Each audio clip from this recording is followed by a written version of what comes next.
আসসালামু আলাইকুম। দয়া করে আপনারা এই ভিডিওটা একটু দেখবেন, দয়া করে দেখবেন। আসলেই দেখে আমি এই ভিডিওটা কয়েকবার দেখছি, কিছু বুঝতে পারলাম না। আপনারা যদি কেউ বুঝতে পারেন একটু কমেন্ট করে জানাবেন।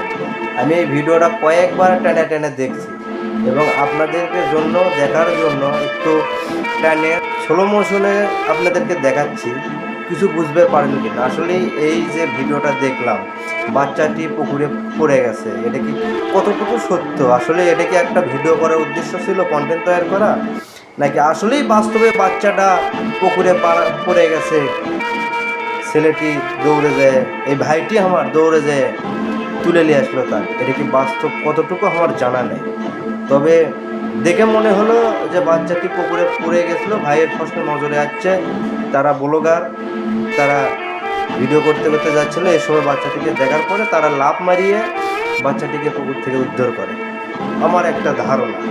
কারণ এই কথার মানে কতটুকু সত্যতা আছে আমি জানি না, না এটা শুধু কন্টেন্ট তৈরি করার জন্য একটা ছিল যে একটা রিলস ভিডিও তৈরি করি, এই কারণে এই ভিডিওটা তৈরি করার জন্য এই অভিনয়টি করছে, আমার সেটুকুও জানা নেই।